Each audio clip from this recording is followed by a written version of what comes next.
Very good morning everyone. मेरा नाम है सहदेव सिंह और आज हम दैनिक जागरण के 10 नवंबर 2023 के उन महत्वपूर्ण न्यूज समाचारों को कवर करेंगे जो हमारे एग्जाम के पॉइंट ऑफ व्यू से इम्पोर्टेंस हो। उन सारे खबरों को हम कवर नहीं करेंगे जो हमारे एग्जाम के पॉइंट ऑफ व्यू से इम्पोर्टेंट ना हो। तो हम बिना किसी देरी के शुरुआत करते हैं उन सारे आर्टिकल को जो हमारे एग्जाम के पॉइंट ऑफ व्यू से, हमारे सिलेबस के पॉइंट ऑफ व्यू से मैच खाता हो। तो आइए शुरुआत करते हैं। एनसीआर में बड़े प्रदूषण के लिए पंजाब जिम्मेदार, ऐसा केंद्र सरकार ने पंजाब पर आरोप लगाया है। ये हमारे किसी काम का नहीं है। हाँ, ये एक आर्टिकल है जो सांसद और विधायकों के मामलों की निगरानी को विशेष गठित करें। सुप्रीम कोर्ट ने कहा कि जो सांसद और विधायक अमूमन जो जिस पर केस दर्ज होता है उन कांग्रेस उन जो एमपीज और एमएलएस को के मामले में विशेष समिति गठित करने के लिए देश भर में पूर्व और वर्तमान सांसदों और विधायकों के खिलाफ लंबित 5,000 से ज्यादा आपराधिक मामलों में शीघ्र निपटारे के लिए सुप्रीम कोर्ट ने गुरुवार को महत्वपूर्ण निर्देश दिए। कोर्ट ने ऐसे मामलों को त्वरित सुनवाई की जिम्मेदारी राज्यों के उच्च न्यायालयों को सौंपी है।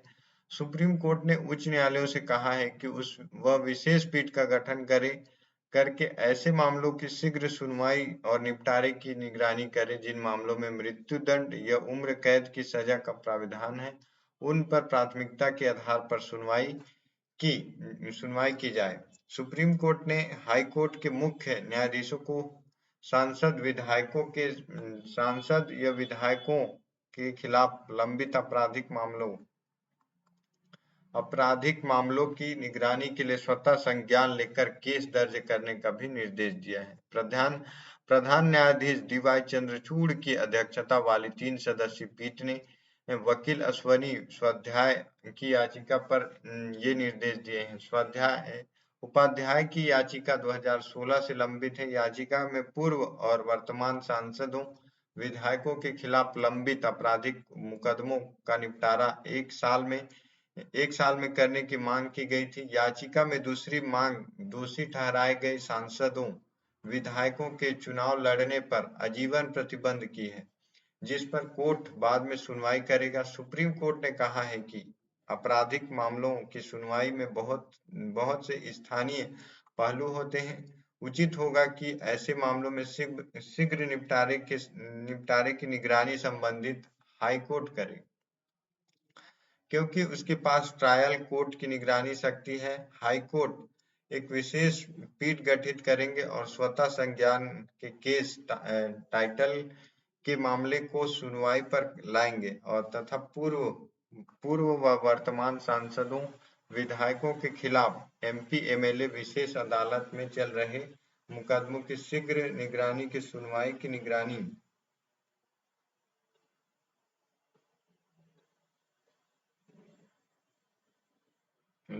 निगरानी करेंगे। उस विशेष पीठ की अगुवाई या तो हाई कोर्ट के मुख्य न्यायाधीश स्वयं करेंगे या वह सौंपे गए वह न्यायाधीश करेंगे। हाई कोर्ट हाई कोर्ट मामले को नियमित अंतराल पर सुनवाई पर लाएगा और ऐसे मामलों के जल्द निपटारे के लिए जो भी जरूरी होगा आदेश देगा। हाई कोर्ट की विशेष पीठ मामलों की सुनवाई में मदद के लिए राज्य के एडवोकेट जनरल या लोक अभियोजक को बुला सकती है। सुप्रीम कोर्ट ने कहा कि उच्च न्यायालय प्रिंसिपल जिला जज से कह सकते हैं कि ऐसे मामलों की सुनवाई उन्हें सौंपे जिन्हें वे उचित या प्रभावी समझे। सुप्रीम कोर्ट ने आदेश दिया है कि एमपी एमएलए विशेष अदालतें मृत्यु दंड या उम्र कैद की सजा से दंडित होने वाले अपराधों के मामलों पर प्राथमिकता के आधार पर सुनवाई करेगी और उसके बाद 5 साल या उसके अधिक के कारावास की सजा वाले अपराधों पर सुनवाई की जाएगी।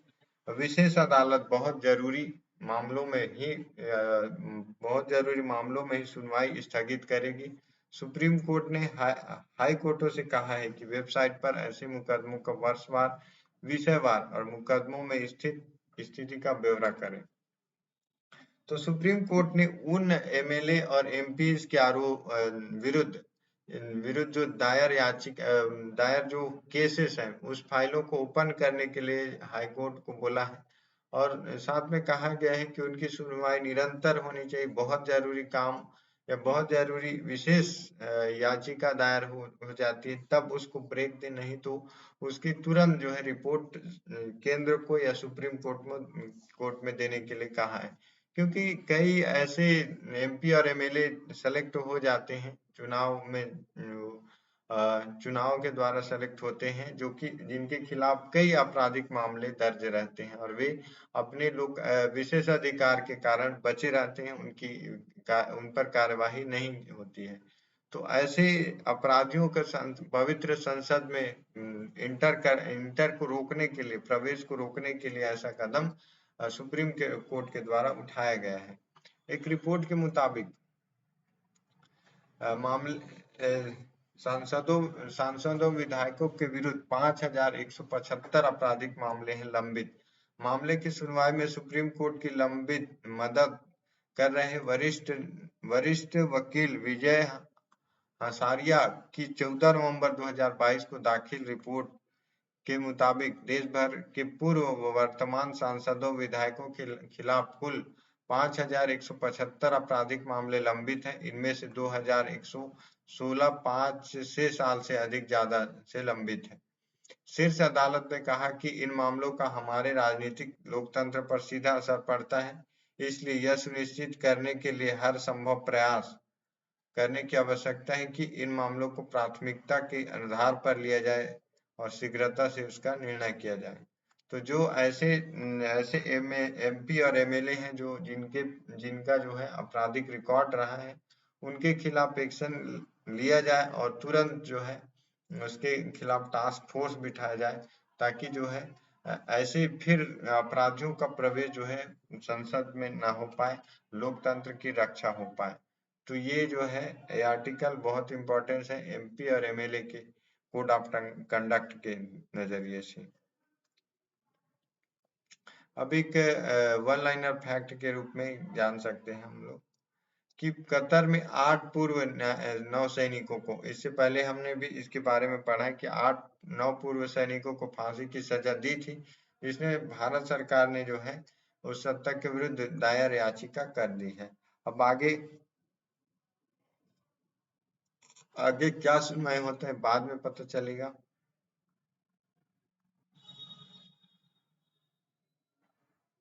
अंतर्राष्ट्रीय सीमा पर पाक ने फिर की गोलीबारी, एक जवान बलिदान।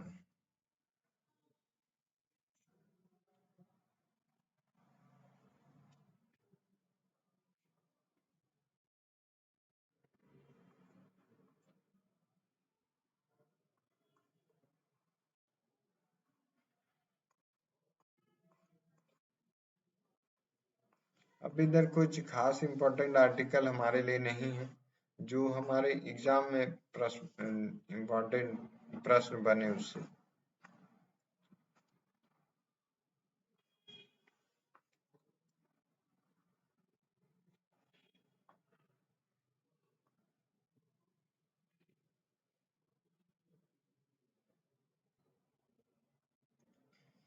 तो एक इम्पोर्टेंट आर्ट जो है, जो सोशल इश्यूज हैं, वृद्धों के प्रति हमारी जागरूकता, हम उनके प्रति जवाबदेहिता क्या होनी चाहिए।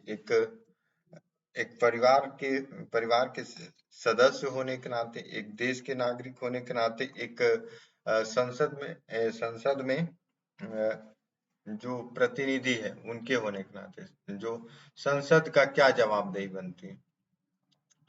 तो हाल ही में संयुक्त राष्ट्र जनसंख्या कोष कि इंडिया एजिंग रिपोर्ट 2023 का आकलन है कि देश में बुजुर्गों यानी 60 वर्षों से अधिक उम्र के लोगों की आबादी का हिस्सा वर्ष 2021 में 10.1% से बढ़कर 2036 में 15% और 2050 में 20.8% हो जाएगा।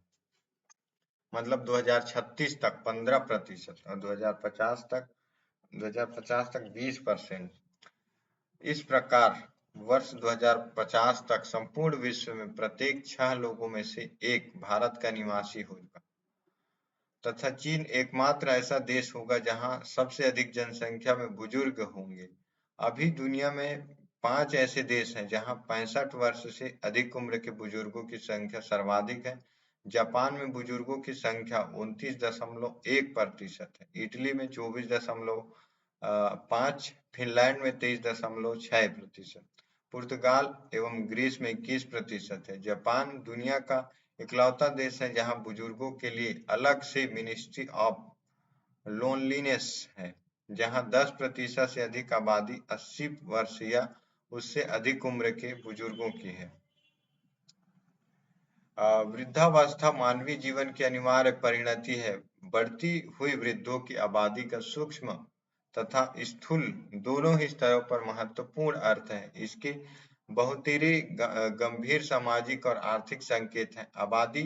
का आबादी का प्रवणता का मुद्दा केवल वृद्धजनों से नहीं बल्कि आबादी के हर वर्ग से है। वृद्ध जीवन की प्रक्रिया का असर हर सामाजिक समुदाय और समाज के प्रत्येक संबंध पर पड़ता है।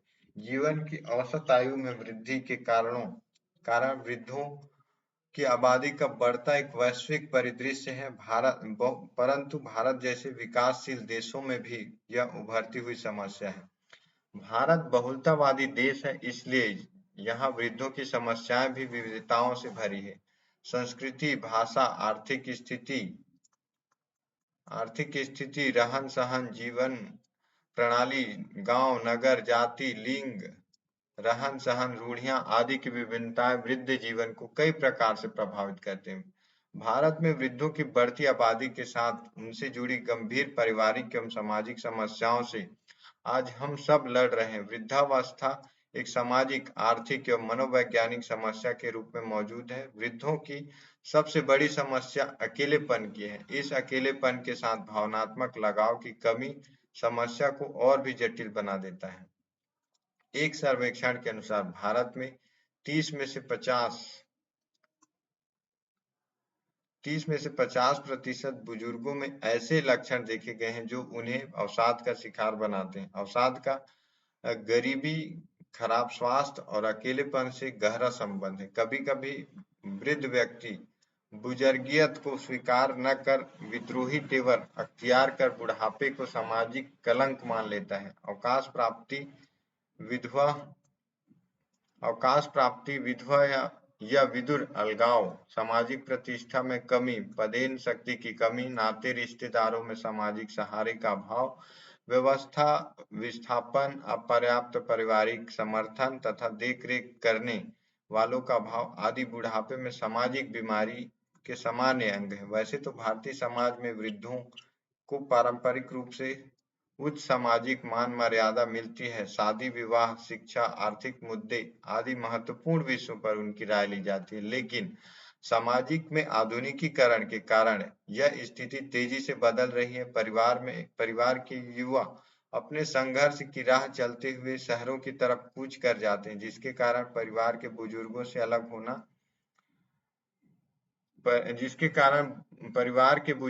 अलग होना पड़ता है। युवाओं का शिक्षा या जीविका के लिए बड़े पैमाने पर शहरों में स्थानांतरण वृद्धों को बच्चों से मिलने वाले भावनात्मक सहारे से वंचित करता है। पीढ़ीगत वैचारिक अंतर भी पारिवारिक संबंधों में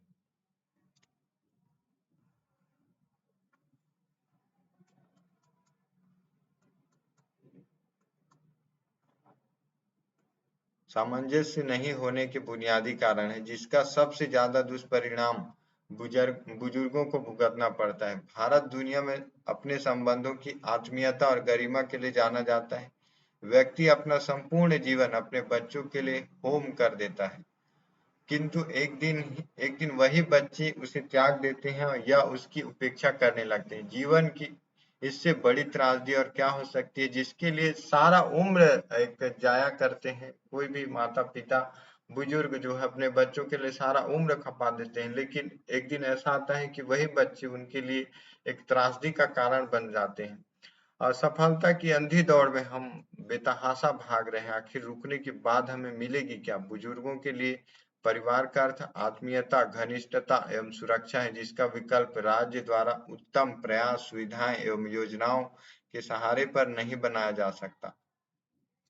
सरकार द्वारा वरिष्ठ नागरिक अधिनियम बनाया गया है, जो वृद्ध जनों के अधिकार को सुरक्षा प्रदान करता है। वृद्ध जनों के लिए सरकारों की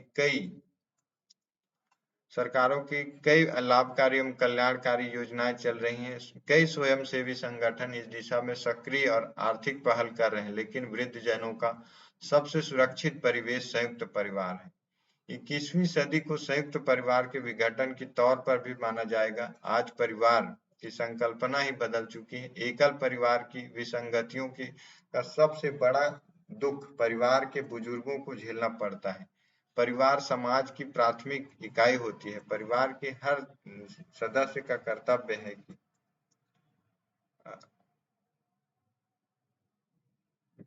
है कि बनता है बुजुर्गों की देखभाल करें। बुजुर्गों के प्रति सम्मानजनक और गरिमामय परिवेश निर्मित करना परिवार, समाज और सरकार की संयुक्त जिम्मेदारी है। हमारे बुजुर्ग परिवार, समाज और राष्ट्र के लिए किसी धरोहर से कम नहीं है। जीवन के में बुजुर्गों की भूमिका सदैव रचनात्मक होती है। हमें अपने पारिवारिक और सामाजिक मूल्यों को पुनः स्थापित करना होगा। नई पीढ़ी को बुजुर्गों के प्रति संवेदनशील बनाना होगा। पारिवारिक संस्था जितनी मजबूत होगी, वृद्धावस्था उतनी सुरक्षित होगी। ऐसा करके हम वृद्धावस्था को बनने से बच सकते हैं। सबसे पहले परिवार स्तर पर वृद्धों के देखभाल की बहुत जरूरत है। उसके बाद उनके लिए नीति निर्माण वाली जो संस्था है राज्य, उस पे, और तीसरी लेवल पर बात करें तो केंद्र सरकार की तरफ से इनके देखभाल के लिए विशेष नीति निर्माताओं के द्वारा नीति निर्माण बनाने की जरूरत है, ताकि उनकी एक अमूल्य धरोहर उनके अनुभव का समाज में उपयोग किया जा सके, एक रचनात्मक कार्यक्रम चलाए जा सके। ये है बुजुर्गों के प्रति जवाबदेही। तो और आर्टिकल कुछ इम्पोर्टेंट है नहीं, जैसे कि हमें मालूम है सभी राज्यों में, लगभग 5 राज्यों में चुनाव है, तो उस पर सारे जो है न्यूज कवर किया जाता है पेपरों के द्वारा, सोशल मीडिया के द्वारा। अब जो युवा शक्ति है, उसका उपयोग करके कैसे एक मजबूत राष्ट्र का निर्माण संभव हो सकता है, इस पर एक बहुत अच्छा आर्टिकल है। युवा शक्ति राष्ट्र निर्माण में महत्वपूर्ण भूमिका अदा करती है। उनकी सामूहिक ऊर्जा और दृष्टिकोण हमारे राष्ट्र के विकास का इंजन है। देश की युवा शक्ति समाज और देश को नई दिशा देने का सबसे बड़ा औजार भी है। अच्छी बात है कि भारत की 50% से अधिक जनसंख्या 25 वर्ष से कम आयु की है और 65% से अधिक जनसंख्या 35 वर्ष से कम आयु की है। भारत की औसत आयु लगभग 28 वर्ष है, जबकि अमेरिका की 38 और चीन की 39 वर्ष है। ऐसे में अमेरिका और चीन बुजुर्ग होती जनसंख्या और घटती युवा शक्ति की दोहरी समस्या से जूझ रहे हैं। ऐसे समय में भारत अपनी युवा जनसंख्या का पालन पोषण कैसे करता है, यह एक भविष्य विकास पथ को निर्धारित करेगा। आगामी 20 वर्षों में भारत की कार्यशील जनसंख्या में 88.5 करोड़ से 1 अरब होने की संभावना है। यह एक अच्छा अवसर है जब भारत 28 की औसत आयु के अधिकतम जनसंख्या के लाभ उठा सकता है। तो कहा जा रहा है आर्टिकल में कि भारत की जो जनसंख्या है 35 वर्ष से कम और 25 वर्ष से कम आयु वालों की जनसंख्या ज्यादा है। जो माना जाता है कि जो सबसे ज्यादा कार्यशील आयु है वो सबसे ज्यादा इसी में होती है।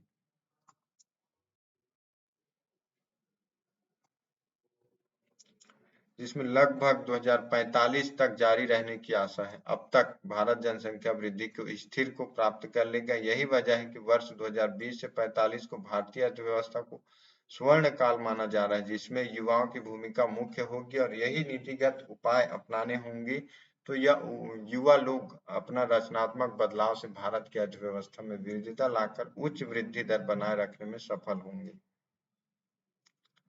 तो उनकी जो दिशा है युवाओं की शक्ति को एक सही दिशा में कार्य करने की जरूरत है। इसमें कोई संदेह नहीं कि युवा कामकाजी आबादी में बढ़ोतरी ने बढ़ोतरी ने सामाजिक आर्थिक वृद्धि के लिहाज से भारत के भविष्य के लिए अनूठी संभावनाएं तैयार की है। सही समय पर सही मौका दिया जाए तो हमारा देश युवाओं की क्षमताओं का फायदा उठाने में सक्षम होगा। निसंदेह सरकार युवाओं के सर्वांगीण विकास के लिए कई नीतियां एवं योजनाएं ला रही, परंतु आने वाले वर्षों में अभी बहुत कुछ किया जा सकता है। शिक्षा और कौशल के विकास के क्षेत्र में नवीन और क्रांतिकारी व्यवस्थाएं तैयार करनी होगी ताकि युवा शैक्षिक एवं बौद्धिक रूप से विकसित हो सके और भावी नेता के रूप में हमारे राष्ट्र को चलाने में क्षमता हासिल कर सके। ऐसे इसमें कोई दो राय नहीं कि बिना मानव पूंजी के निवेश के जनसांख्यिकी लाभांश का फायदा नहीं उठाया जा सकता। अतः मानव पूंजी में निवेश करना जरूरी है, क्योंकि ऐसा नहीं हुआ तो यह स्थिति भविष्य में आर्थिक व सामाजिक अंतर को बढ़ाने का काम करेगी, जो देश की प्रगति में बाधक सिद्ध होंगी। युवाओं को कार्यबल में शामिल करने के लिए भारत को प्रति वर्ष लगभग 1 करोड़ रोजगार सृजित करने की आवश्यकता है। व्यवसायों के हितों और उद्यमिता को बढ़ावा देने से इसके संबंध में मदद मिलेगी। भारत को मानव पूंजी के निर्माण के लिए अभूतपूर्व पैमाने पर गुणवत्तापूर्ण